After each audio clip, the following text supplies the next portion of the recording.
नमस्कार, मैं हूं नीरज मिश्रा और आप देखना शुरू कर चुके हैं आज की खबर पर गुनाह के आज के एपिसोड में हम आपके सामने गुनाह की उन वारदातों को लेकर आए हैं जो हमारे आसपास ही घटी हैं। हमारा उद्देश्य आपको सतर्क और सावधान करना है, क्योंकि गुनहगार किसी भी शक्ल सूरत में आपके सामने हो सकते हैं, क्योंकि गुनहगार की कोई शक्ल नहीं होती।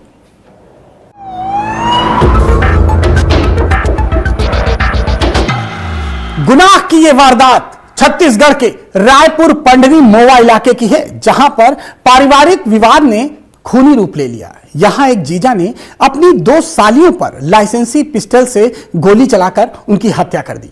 पुलिस ने फिलहाल आरोपी जीजा को गिरफ्तार कर लिया है। मामला थाना पंडरी क्षेत्र का है। आरोपी की सास सावित्री वर्मा ने बताया कि उनकी बेटी ज्योति वर्मा उर्फ अखिलेश्वरी की शादी 2020 में मोवा के रहने वाले जितेंद्र कुमार वर्मा से हुई थी। शादी के बाद जितेंद्र और अखिलेश्वरी के बीच सब कुछ सही चल रहा था। उनकी एक 14 महीने की बेटी भी थी। जितेंद्र निजी बाउंसर का काम करता था और इसलिए उसने अपने पास पिस्टल का लाइसेंस भी लिया था और उसने पिस्टल खरीद ली थी। जितेंद्र प्रभावशाली लोगों के यहां बाउंसर का काम करता था, लेकिन उसके अंदर गुस्सा बहुत ज्यादा था। वो अक्सर लड़ाई झगड़ा कर लेता था। एग्रेसिव दिमाग का वो व्यक्ति था और इसके अलावा उसके ऊपर महिलाओं से छेड़खानी के भी कई बार आरोप लगे, जिस वजह से जितेंद्र की नौकरी चली गई। अब जितेंद्र परेशान रहने लगा, चूंकि उसकी नौकरी जा चुकी थी। नौकरी जाने के बाद धीरे धीरे वो अवसाद में चला गया और वो शराब का सेवन करने लगा। शराब पीने के बाद उसकी अपनी पत्नी से अक्सर लड़ाई होने लगी और ये लड़ाई झगड़ा मारपीट में बदल जाता था, जिस वजह से पति पत्नी के बीच तनाव बढ़ता रहता था। दोनों के बीच विवाद बढ़ने के बाद ज्योति, जो कि उसकी पत्नी थी, पिछले 20-25 दिनों से अपनी मां के घर पंडरी चली आई थी और वो अब वहीं रहने लगी थी, क्योंकि वो झगड़े से तंग आ गई थी। घटना 5 मई 2026 की रात करीब 10:30 बजे की है। जितेंद्र वर्मा अपनी पत्नी और बच्चों से मिलने के लिए ससुराल पहुंचता है। जितेंद्र उस समय शराब के नशे में धुत था। जितेंद्र ने अपनी सास से कहा कि वो अपनी पत्नी से मिलने आया है, लेकिन सास ने कहा कि वो अपनी बड़ी बहन के यहां गई हुई है। इस पर जितेंद्र और उनकी सास के बीच में जमकर विवाद और झगड़ा होने लगा और झगड़ा बढ़ा तो झगड़े की आवाज सुनकर जितेंद्र की छोटी साली, जिसका नाम गीतांजलि था, वो सो रही थी और वो जाग गई। गीतांजलि ने कहा कि जीजा जी, दीदी घर पर नहीं है, आप सुबह आइए, क्योंकि आप अभी शराब के नशे में हैं और हम आपसे अभी कोई बात नहीं करना चाहते। इसके बाद जितेंद्र ने जिद पकड़ ली कि मेरी वीडियो कॉल पर मेरी पत्नी से बात कराओ।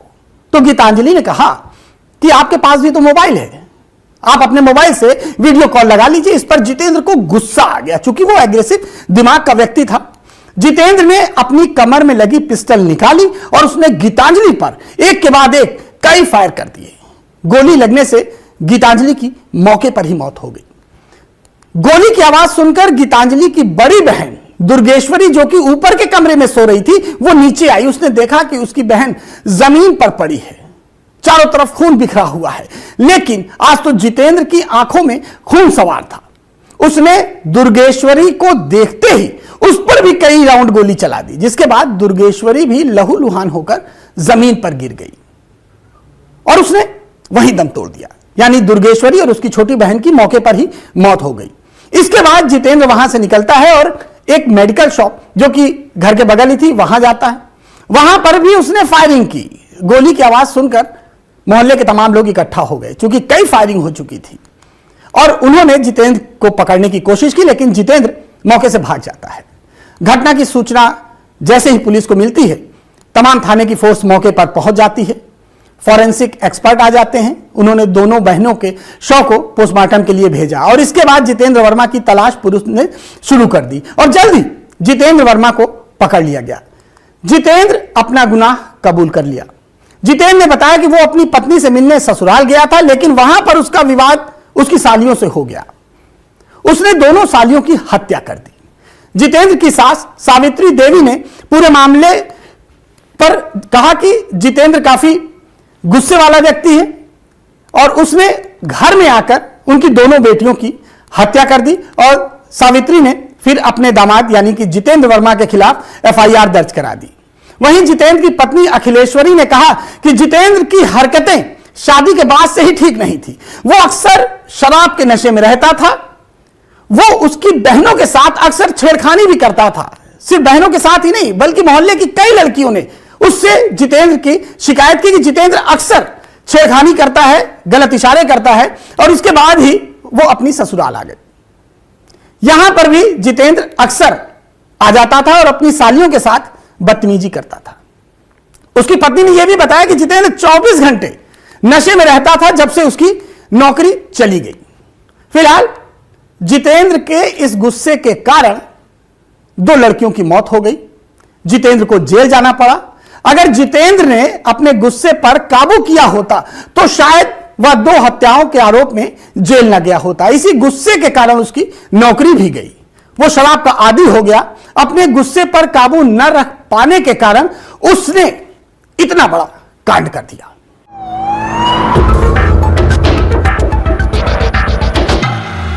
गुनाह की यह वारदात कानपुर से है। कानपुर पुलिस ने 1-2 नहीं बल्कि 3200 करोड़ रुपए के अवैध वित्तीय लेन देन के मास्टरमाइंड महफूज अली उर्फ पप्पू छुरी को गिरफ्तार कर लिया है। आरोपी ने फर्जी बैंक खातों और हवाला के जरिए 400 से अधिक कारोबारियों की अवैध रकम को ठिकाने लगाने का बड़ा सिंडिकेट चलाया था। कानपुर में बैंक खातों में करीब 3200 करोड़ के अवैध लेन देन के मामले में फरार चल रहा महफूज अली उर्फ पप्पू छुरी को अब तो पुलिस ने पकड़ लिया है, लेकिन यह एक बड़ा जालसाज था। वो दिल्ली, बिहार, पश्चिम बंगाल में छुपता फिर रहा था। पुलिस ने शहर में आते ही उसे दबोच लिया। उसने अपने गिरोह के साथ मिलकर 400 से अधिक कारोबारियों, टेनरी संचालकों और बड़ी फर्मों की वैध और अवैध रकम दूसरे खातों में ट्रांसफर कराई थी, फिर उसे कैश के रूप में निकाल लेता था। ये कारोबारी दिल्ली, हिमाचल प्रदेश, पंजाब, गुजरात के हैं। इस खेल में बैंक के अधिकारियों और स्टाफ की भी संलिप्तता मिली है। इस जालसाजी का खुलासा कैसे हुआ ये हम आपको बताते हैं। दरअसल श्यामनगर क्षेत्र में 16 फरवरी की रात क्षेत्र के ही रहने वाले मोहम्मद वसीम और अरशद से मारपीट करके एक लूट हुई थी। बाइक सवार बदमाश दोनों से करीब 25 लाख रुपए लूट कर भाग निकले थे। युवकों ने पहले लूट की सूचना पुलिस को दी, लेकिन बाद में वो मुकर गए। पुलिस ने नजदीक में लगे सीसीटीवी फुटेज देखे तो लूट की पुष्टि हो गई।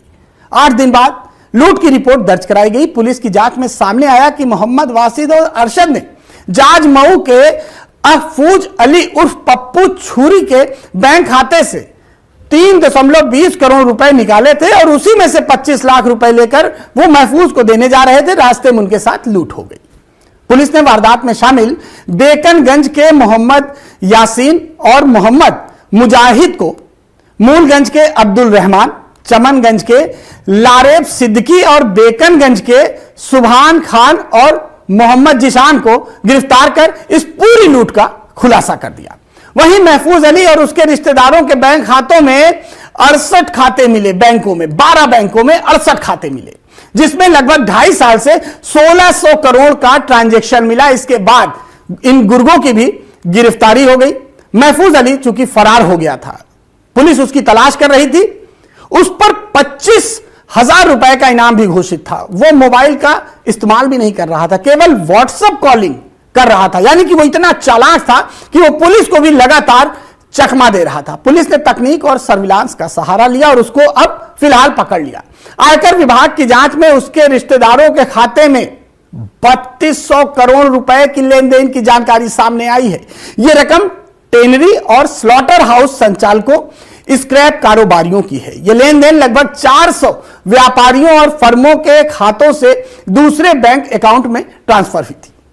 महफूज को गुरुवार को कोर्ट में पेश किया गया, जहां से उसे फिलहाल जेल भेज दिया गया है। दिल्ली, पंजाब, गुजरात, हिमाचल प्रदेश में उसका नेटवर्क फैला हुआ था। महफूज उर्फ पप्पू छुरी का, उसके साथियों का नेटवर्क दिल्ली, पंजाब, गुजरात, हिमाचल प्रदेश समेत कई शहरों में फैला हुआ है। पुलिस कमिश्नर रघुवीर लाल ने बताया है कि आरोपियों के तार कई शहरों से जुड़े हैं। महफूज मुख्य रूप से गाजीपुर का रहने वाला है। उसके पिता मकबूल अहमद चमड़ा फैक्ट्री में काम करते थे, इस वजह से वो भी कानपुर आ गया। पहले उसने जाजमऊ में परचून की दुकान खोली, फिर मोबाइल की दुकान चलाई, उसके बाद कोलकाता चला गया। वहां शेविंग ब्लेड का कारोबार उसने किया। इस वजह से उसका नाम पप्पू छुरी पड़ गया। शेविंग का काम करता था, इसलिए लोग उसे पप्पू छुरी के नाम से जानते थे। कोलकाता से आने के बाद वो टेनरी के काम में लग गया। यहां कार्य करते हुए फर्जी खाते खुलवाकर उसने अवैध तरीके से रकम को लेन देन करना उसने सीख लिया और यही करने लगा। उसके कुछ रिश्तेदार बिहार, पश्चिम बंगाल और अन्य राज्यों में रहते हैं। वहां घूमने के लिए पहले भी वो जाता रहा। इस दौरान उसका संपर्क म्यूल अकाउंट खुलवाकर इनपुट टैक्स क्रेडिट का लाभ लेने वाले लोगों से हो गया। महफूज ने पश्चिम बंगाल में हुए चुनाव तक वो वहीं छुपा रहा और उसके रहने की जानकारी लगातार पुलिस को मिलती रही कि ये पश्चिम बंगाल में किसी नेता के यहां छुपा हुआ है। वो नदिया जिले में रुका हुआ था, वहां उसकी साली रहती है।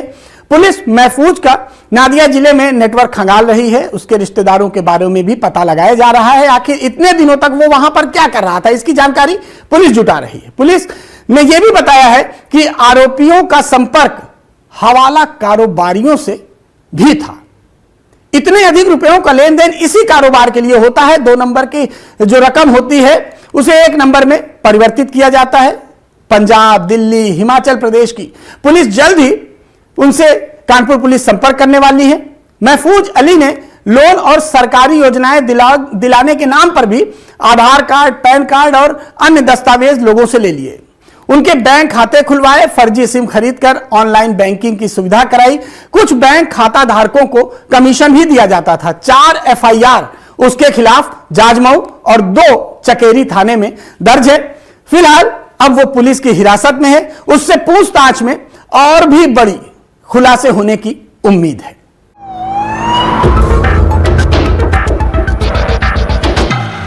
गुनाह की यह वारदात महाराष्ट्र से है, जहां 40 गांव इलाके में एक युवक जिसका नाम यश महेंद्र जैन है, पुलिस ने इस युवक को गिरफ्तार किया है। जानते हैं यह युवक क्या करता था? यह लड़का लड़कियों से दोस्ती करने के बाद उनके अश्लील फोटो और वीडियोस अपने पास रख लेता था और फिर इन लड़कियों को वो ब्लैकमेल करके इनसे पैसे वसूलता था। पुलिस ने इस लड़के के मोबाइल से ऐसे कई आपत्तिजनक वीडियोस और फोटोज बरामद किए हैं, जिसके माध्यम से यह लड़का तमाम लड़कियों को ब्लैकमेल किया करता था। पूरा मामला महाराष्ट्र के 40 गांव इलाके का है। यहां पर महेंद्र जैन साहेबराव कॉलेज एरिया में आइसक्रीम का पार्लर चलाता था। क्योंकि इसका आइसक्रीम पार्लर था तो कॉलेज के पास ही था, तो तमाम लड़के लड़कियां अक्सर इसके पार्लर में आते थे। यश महेंद्र जैन पार्लर में बैठकर ऐसी लड़कियों को अपना निशाना बनाता था जो देखने में पढ़ी लिखी और पैसे वाली होती थी। वो इन लड़कियों से पहले दोस्ती करता था और फिर अपने जाल में फंसा लेता था और उन लड़कियों से मोबाइल पर बात करते करते वो उनकी अश्लील फोटो मंगवाता था और उसके बाद उन्हें ब्लैकमेल करता था। यश जैन के पार्लर में रमा नाम की एक लड़की आई। महेंद्र उसे आइसक्रीम ऑफर करता है। दोनों में बातें होती हैं और बातों बातों में दोस्ती हो जाती है और फिर यह सिलसिला लंबा चलने लगता है। महेंद्र जानता था कि लड़की अच्छे परिवार की है, पढ़ी लिखी है, पैसे वाली है, उसके पास बहुत पैसा है। धीरे धीरे महेंद्र लड़की को अपने जाल में फंसा लेता है और उसके वीडियो कॉल पर बात करने लगता है। इस दौरान उसने इस लड़की से भी तमाम अश्लील वीडियो मांगे, फोटोज मांगी और उन्हें अपने मोबाइल पर सेव कर लिया। इसके बाद उसने लड़की को ब्लैकमेल करते हुए करीब 8 लाख रुपए और 100 ग्राम से अधिक सोना वसूल लेता है। यश महेंद्र लड़कियों से मारपीट भी करता था, उन्हें धमकाता था, बार बार पैसे लाने के लिए कहता था और इस तरह की कई लड़कियों को उसने अपना शिकार बनाया था। ब्लैकमेलिंग का यह धंधा काफी समय से वो चला रहा था, लेकिन उसकी मारपीट और ब्लैकमेलिंग से लड़कियां तंग आ गई और उन्होंने पुलिस से शिकायत की। पुलिस ने यश महेंद्र जैन को फिलहाल पकड़ लिया है।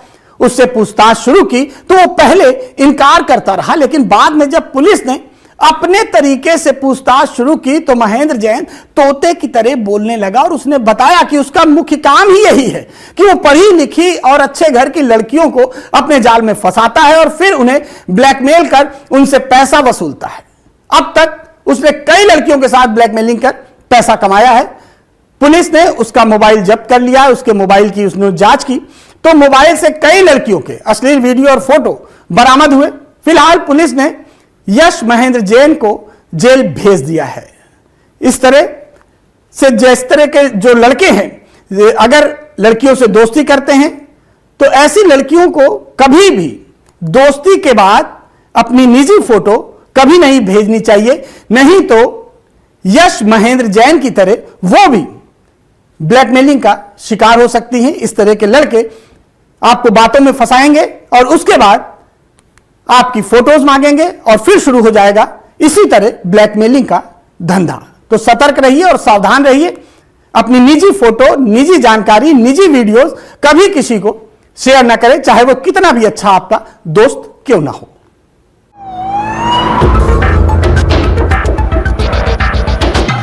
उत्तर प्रदेश इस समय आतंकियों के निशाने पर है। यूपी एटीएस ने एक महीने के अंदर आईएसआई से जुड़े 8 आतंकियों को गिरफ्तार किया। पकड़े गए सभी आतंकी यूपी से हैं और पाकिस्तान से जुड़े आतंकी नेटवर्क के लिए काम कर रहे थे। और खास बात यह है, ये सभी युवा हैं। तो क्या यूपी के युवाओं को पैसे के लालच में आतंक विरोधी गतिविधियों में शामिल करके पाकिस्तान कोई नई घटना को अंजाम देना चाहता है? इसमें से हिंदू और मुस्लिम दोनों वर्ग के लड़के हैं, यह सबसे बड़ी खास बात है। अप्रैल में उत्तर प्रदेश पुलिस ने आईएसआई से जुड़े एक बड़े आतंकी मॉड्यूल का खुलासा किया, भांडाफोड़ किया।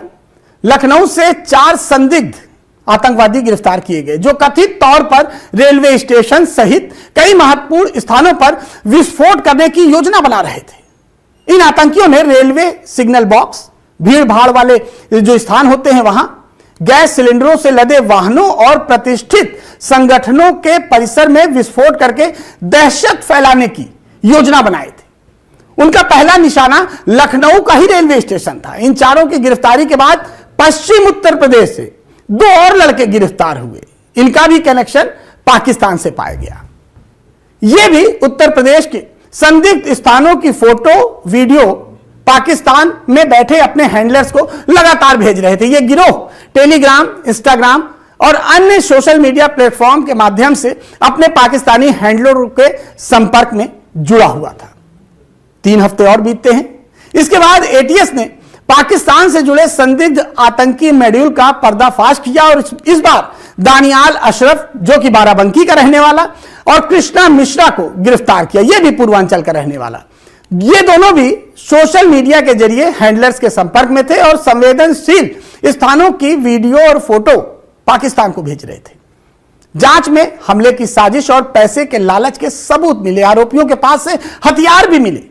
एजेंसियां अब इस नेटवर्क को खंगाल रही हैं और इससे जुड़े हुए अन्य लोगों की भी तलाश कर रही है। अभी बहुत से ऐसे युवा वो एटीएस की रडार पर हैं। उनकी व्हाट्सएप कॉलिंग, उनके सोशल मीडिया हैंडलर्स को देख रही है एटीएस, और जल्द ही ऐसे और भी लड़के जो कि पैसों की लालच में पाकिस्तान वीडियो फोटोज भेज रहे हैं अपने हैंडलर्स को, उन पे जल्दी ही कड़ी कार्रवाई एटीएस करने वाली है। 8 लोग पकड़े गए। अभी आने वाले समय में और भी ऐसे युवा एटीएस के रडार पर हैं। पाकिस्तान में बैठकर कैसे भारत के युवाओं को अपने जाल में फंसाते हैं ये हैंडलर्स, चलिए हम आपको बताते हैं। ये आतंकी इंस्टाग्राम, फेसबुक और टेलीग्राम पर फर्जी अकाउंट का उपयोग करके युवाओं से संपर्क करते हैं। अच्छी रकम, ताकत, प्रभाव और भविष्य में एक बड़ा हैंडलर बनाने का वादा करते हैं। इन युवाओं को रेलवे स्टेशन, सैन्य ठिकानों के वीडियो, फोटो, हथियार रखने और सांप्रदायिक हिंसा भड़काने जैसे काम सौंपते हैं और जल्दी पैसा कमाने के चक्कर में ये युवा इनके झांसे में आ जाते हैं और उन्हें तमाम वीडियोस भेज देते हैं, जिससे कि इन युवाओं को लगता है कि उनका कोई कुछ नहीं बिगाड़ पाएगा और ये इसी तरह धीरे धीरे इन हैंडलर्स के संपर्क में आ जाते हैं। इन युवाओं का ब्रेन वॉश भी किया जाता है। इनके निशाने पर बेरोजगार युवक ज्यादा रहते हैं जिन्हें पैसे की जरूरत होती है, जो अच्छी लाइफ स्टाइल जीना चाहते हैं। ये सोशल मीडिया के जरिए ऐसे युवाओं की तलाश कर उनसे संपर्क करते हैं और उनको अपने गिरोह में शामिल कर लेते हैं। भारत के बाहर बैठकर ये अपना नेटवर्क चलाते रहते हैं। अब तक पुलिस इन पाकिस्तान में बैठे हैंडलर्स तक तो नहीं पहुंच पाती, लेकिन उनके जाल में फंसे इन युवाओं को एजेंसियां पकड़ लेती हैं और फिर इन युवाओं का पूरा जीवन जेल की सलाखों के पीछे कटता है। आज की खबर ऐसे युवाओं से अपील करता है कि अगर कोई व्यक्ति जो कि विदेश में या पाकिस्तान में बैठा है, आपसे संपर्क करता है, आपको पैसे की लालच देता है, फोटो वीडियो मांगता है, तो सीधे इस बात की सूचना पुलिस को दें।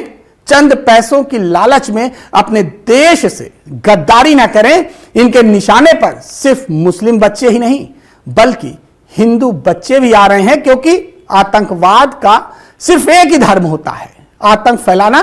तो सतर्क रहें, सावधान रहें और ऐसे गिरोह से बचे रहें।